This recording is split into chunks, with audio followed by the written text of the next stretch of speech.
Hello everyone, welcome back to my channel economics Margdarshan. आज का video है exceptions to the law of diminishing marginal utility के बारे में। देखो, इकोनॉमिक्स में कोई भी लॉ या कंसेप्ट कुछ एजम्पशंस पे बेस्ड होता है, ठीक है। और बहुत सारे ऐसे केसेस होते हैं जहाँ पर ये एजम्पशंस अप्लाइड नहीं होते हैं, ठीक है, या जहाँ पर ये लॉ अप्लाइड नहीं होते हैं, उन केसेस को हम कहते हैं एक्सेप्शंस, ठीक है। तो एक्सेप्शंस को देखने से पहले सबसे पहले हम जानेंगे कि law of diminishing marginal utility होता क्या है। देखो, law of diminishing marginal utility कहता है कि as we go on consuming more and more units of a particular commodity, the additional utility derived from each successive unit goes on diminishing, ठीक है। क्या कहता है law of diminishing marginal utility?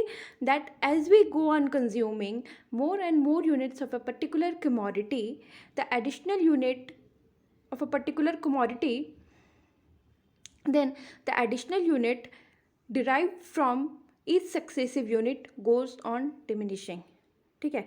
देखो, ये तो हमें पढ़ पढ़ के हमारे दिमाग में बैठ चुका है, ठीक है, और अच्छे से कि diminishing margin law of diminishing marginal utility होता क्या है, ठीक है। कि जैसे हम कंजम्पशन को बढ़ाएंगे वैसे ही हमारा सेटिस्फैक्शन घटता चला जाएगा, ठीक है। या जैसे ही हम एक एक्स्ट्रा यूनिट कंज्यूम करेंगे तो उससे मिलने वाला एडिशनल यूटिलिटी हमारा घटता चला जाएगा, ठीक है। हम जैसे कंजम्पशन को इंक्रीज़ करेंगे, सेटिस्फैक्शन कम होता चला जाएगा।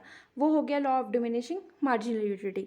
मैंने law of diminishing marginal utility के बारे में वीडियो बना रखी है, तो मैं उसका लिंक डिस्क्रिप्शन बॉक्स में दे रही हूँ। आप उस वीडियो को अच्छे से चेक करना, क्योंकि उसमें शेड्यूल और डायग्राम मैंने अच्छे से समझाया है, ठीक है। तो इस पर ना टाइम वेस्ट करके मैं आगे बढ़ती हूँ एक्सेप्शंस की ओर, क्योंकि ऑलरेडी मैंने वीडियो अपलोड किया हुआ है। तो अब देखेंगे कि एक्सेप्शंस क्या होता है। देखो, फर्स्ट एक्सेप्शन है जहाँ पर law of diminishing marginal utility applied नहीं होता है, वो है small initial units. Small initial units क्या है? देखो, अगर हम मान लें हमें बहुत प्यास लगी है, ठीक है, और हम एक चम्मच से, एक स्पून से पानी पीते हैं, तो क्या हमें वो सेटिस्फाई करेगा? नहीं करेगा। या हमें बहुत ज़ोर की भूख लगी है और हम रोटी का एक टुकड़ा उठा के खाते हैं, तो क्या हमें वो सेटिस्फाई करेगा? या उससे मेरा पेट भरेगा? नहीं भरेगा, सॉरी, नहीं भरेगा, ठीक है। तो वो क्या हो गया? Small initial units. तो लॉ ऑफ डिमिनिशिंग मार्जिन, तो उससे क्या होगा? मेरा सेटिस्फैक्शन कम नहीं होगा, हमें और खाने का मन होगा, क्योंकि हम भूखे हैं या प्यासे हैं, तो हमें और रोटी खाने या और पानी पीने का मन होगा। तो उस केस में हमारा सेटिस्फैक्शन घटेगा नहीं, ठीक है। तो इसलिए यहाँ पर, और law of diminishing marginal utility क्या कहता है कि हमारा यूटिलिटी कम होना चाहिए यहाँ, लेकिन यहाँ पे यूटिलिटी कम नहीं होगा, तो इसलिए ये है एक्सेप्शन, ठीक है। Now second is rare and curious things. Rare and curious things क्या हुए? देखो, रेयर एंड क्यूरियस थिंग्स का वैसे चीज़ जैसे कुछ कॉइन्स हुए, ठीक है, वैसे कुछ जो बंद हो चुके हैं, पहले आते थे। कुछ स्टैम्प कलेक्शन का, मुझे बहुत शौक है स्टैम्प कलेक्शन का, मुझे गोल्ड ज्वेलरी का शौक है, डायमंड ज्वेलरी का शौक है, ठीक है। तो मैं उन चीज़ों को जब खरीदती हूँ या स्टैम्प्स को कलेक्ट करती हूँ, ठीक है, तो वो मेरा शौक है। पहले ज़माने में 1 रुपए का नोट आता था, ठीक है, जो कि अब बंद हो चुका है। अब सपोज़ करो कि मुझे शौक है उसको जमा करने का, ठीक है, उसको कलेक्ट करने का, तो मैं उसको जितने ज़्यादा जमा करूँगी, मुझे उतनी ज़्यादा खुशी मिलेगी, उससे मेरा सेटिस्फैक्शन तो कम नहीं होगा, ठीक है। तो लॉ ऑफ डिमिनिशिंग मार्जिनल, या मैं जितनी ज़्यादा गोल्ड ज्वेलरी या सिल्वर ज्वेलरी खरीदूँगी तो मुझे उससे उतनी ज़्यादा खुशी मिलेगी, मेरे पास जितना जमा होगा वो, ठीक है। तो इस वजह से यहाँ पर law of diminishing marginal utility apply नहीं होता है, ठीक है।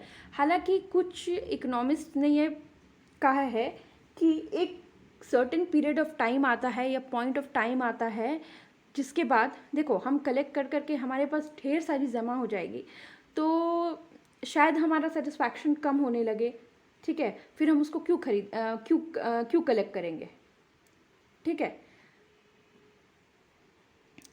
यहाँ तक क्लियर है? अब नेक्स्ट है हॉबीज़।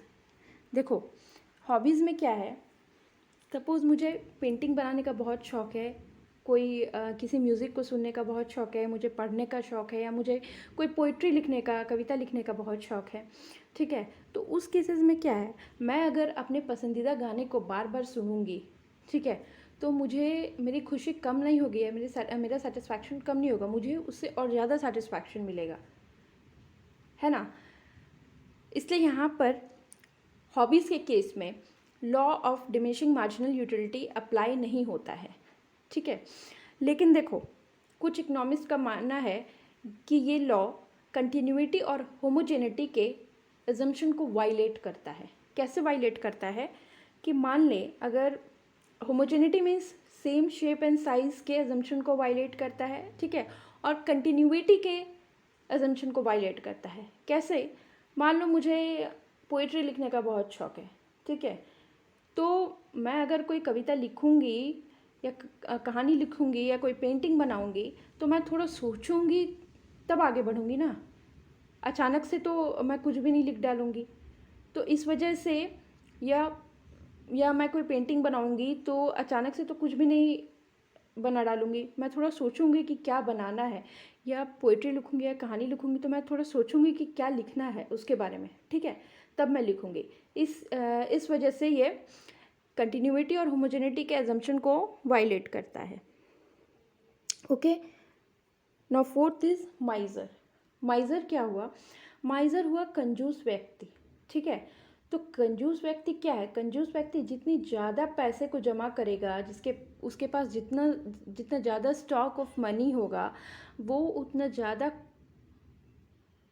खुश होगा, ठीक है। यहाँ पे, ठीक है, यहाँ पे उसकी यूटिलिटी बढ़ेगी ना कि घटेगी, ठीक है। हालांकि यहाँ पे ये रैशनैलिटी के लॉ को वायलेट करता है, क्योंकि हम माइजर है या जो कंजूस व्यक्ति है, उसको हम समझदार नहीं बोल सकते या नॉर्मल नहीं बोल सकते हैं, ठीक है। और कुछ इकोनॉमिस्ट का मानना था कि अगर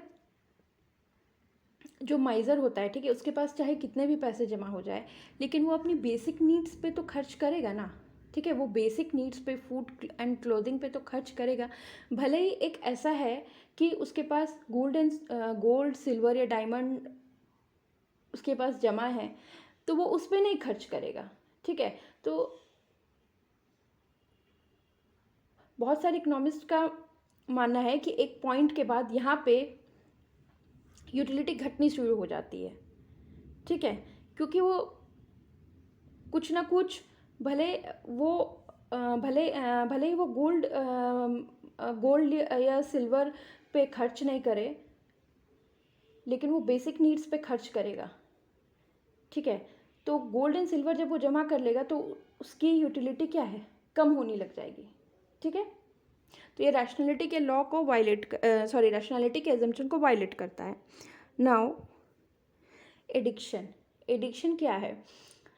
जो एडिक्टेड इंसान है, जिसे शराब पीने का बहुत ज़्यादा शौक़ है, या सिगरेट पीने का बहुत ज़्यादा शौक़ है, तो उससे क्या है, उससे वो जितना उसे कंज्यूम करेगा, वो जितना लीकर कंज्यूम करेगा, वो जितना सिगरेट पिएगा, ठीक है, या वो जितना ड्रग्स लेगा, तो उससे उसका सेटिस्फैक्शन ज़्यादा से ज़्यादा ज़्यादा होगा, उसे ज़्यादा सेटिस्फैक्शन मिलेगा, ना कि उसकी खुशी कम होगी। तो वो अपने कंजम्पशन को कम नहीं करेगा, ठीक है। तो इसलिए इस केस में law of diminishing marginal utility applied नहीं होती है, ठीक है। लेकिन देखो, ये रैशनैलिटी के लॉ को वायलेट करता है, क्योंकि रैशनैलिटी का एजम्पशन यहाँ पे वायलेट होता है, क्योंकि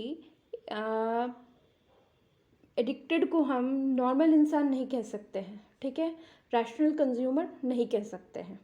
ओके, नाउ पावर। देखो, पावर के केस में जब किसी के हाथ में कोई पावर आता है, मेरे हाथ में कोई पावर आया है, ठीक है, तो मेरा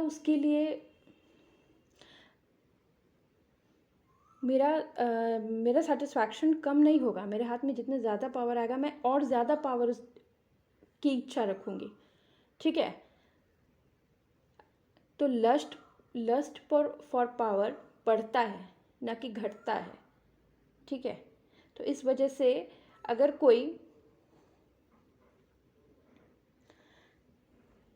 अगर कोई सीएम बना है तो जाहिर सी बात है वो और उससे ज़्यादा आगे बढ़ने की सोचेगा, है ना। तो उसकी इच्छा पावर के लिए और बढ़ेगी, ना कि घटेगी। इस वजह से यहाँ पर law of diminishing marginal utility applied नहीं होता है। ठीक है, यहाँ तक क्लियर है। नाउ लास्ट पॉइंट है मनी। मनी क्या है? देखो, मनी को मीडियम ऑफ एक्सचेंज माना गया है। ठीक है, मनी का क्या है कि मार्जिनल यूटिलिटी ऑफ मनी कभी भी ज़ीरो नहीं हो सकती है। ठीक है, इंसान के पास जैसे मनी का स्टॉक ख़त्म होता है, ठीक है, तो उसका मार्जिनल यूटिलिटी फॉर मनी बढ़ता है, ना कि घटता है। ठीक है, तो कुछ इकोनॉमिस्ट, और यहाँ पर भी कुछ इकोनॉमिस्ट का मानना है कि मनी के केस में पुअर के लिए मनी की वैल्यू अलग होती है और रिच के लिए मनी की वैल्यू अलग होती है। ठीक है, एक पुअर के पास अगर मनी कम है तो उसको वो ज़्यादा सेटिस्फैक्शन देगी। ठीक है, अगर थोड़े से पैसे हैं तो उसको वो ज़्यादा सेटिस्फैक्शन मिलेगा। लेकिन अगर किसी रिच के पास एक पॉइंट ऑफ टाइम के बाद अगर उसके पास बहुत सारे पैसे जमा हो गए हैं तो उसका सेटिस्फैक्शन घटता चला जाएगा, है ना। क्लियर है? तो ये थे exceptions to the law of diminishing marginal utility. देखो, हालांकि ये एक्सेप्शंस अनरियलिस्टिक थे, ये ध्यान में रखना, क्योंकि ये जितने भी एजम्पशंस थे या कुछ ना कुछ एक्सेप्शंस थे, ये कुछ ना कुछ एजम्पशंस को वायलेट कर रहे थे। ठीक है, इसलिए ये जितने भी एक्सेप्शंस थे वो अनरियलिस्टिक थे, इस बात को ध्यान रखना। तो ये वीडियो था इग्नू के स्टूडेंट्स के लिए, और जिनका कोर्स कोड BCC101 है। ठीक है, बैचलर्स के लिए, बैचलर्स वाले स्टूडेंट्स के लिए। तो यह वीडियो अच्छी लगी हो तो चैनल को सब्सक्राइब कीजिएगा और यूं ही जुड़े रहिएगा मेरे साथ, क्योंकि मैं आगे और भी वीडियोस लेकर आऊँगी इग्नू के स्टूडेंट्स के लिए। ठीक है, थैंक यू।